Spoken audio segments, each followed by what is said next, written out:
नीतीश ने मांझी को किया अलग, एनडीए ही बचा हम के लिए विकल्प। मांझी को अपने पाले में रखने को तैयार नहीं जेडीयू। ललन सिंह ने हमको बताया छोटी दुकान। जीतन राम मांझी भले ही दावा कर रहे हों कि उनके बेटे ने सिर्फ मंत्री पद से इस्तीफा दिया है, लेकिन हम आज भी महागठबंधन का हिस्सा हैं। लेकिन महागठबंधन में शामिल सबसे बड़े दल आरजेडी और जेडीयू की ओर से साफ कर दिया गया है कि अब मांझी को साथ रखना मुश्किल है। नीतीश कुमार ने भी हम चीफ मांझी के बेटे संतोष सुमन का इस्तीफा मंजूर कर साफ कर दिया है कि वो मांझी को नहीं मनाएंगे। मांझी को जहां जाना है वो जा सकते हैं। दरअसल संतोष सुमन ने नीतीश सरकार से इस्तीफा देते समय नीतीश को सीधे अपने निशाने पर ले लिया था। संतोष ने दावा किया था कि नीतीश कुमार उन पर और हम चीफ जीतन राम मांझी पर अपनी पार्टी का जेडीयू में विलय करने का दबाव बना रहे थे, जिसके बाद से नीतीश कुमार ने भी मांझी से किनारा करने का फैसला कर लिया। नीतीश ने मांझी के बेटे का इस्तीफा मंजूर करके गेंद वापस मांझी के कोर्ट में डाल दी है।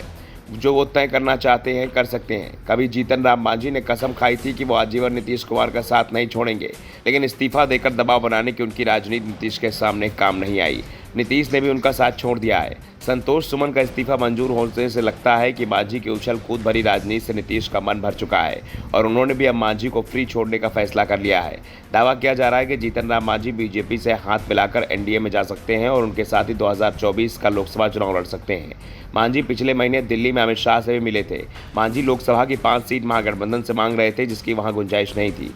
मांझी को 5 सीट एनडीए में भी मिलने से रही, क्योंकि बीजेपी इस बार बिहार में कम से कम 30 लोकसभा सीट खुद लड़ना चाहती है। बची हुई 10 सीट में उसे चिराग पासवान, उपेंद्र कुशवाहा, मुकेश सहनी, पशुपति पारस के बाद अब मांझी को भी देखना पड़ सकता है। चिराग पासवान और मुकेश सहनी औपचारिक रूप से एनडीए में शामिल नहीं हुए हैं, लेकिन पूरे आसार हैं कि दोनों बीजेपी के साथ ही जाएंगे। इस बीच अब जीतन राम मांझी जेडीयू के निशाने पर भी आ गए हैं। हमको छोटी दुकान बताया जा रहा है। जेडीयू के राष्ट्रीय अध्यक्ष ललन सिंह ने कहा, पूरे देश की पार्टियां एक हो रही हैं। 17 पार्टियां यहां आ रही हैं।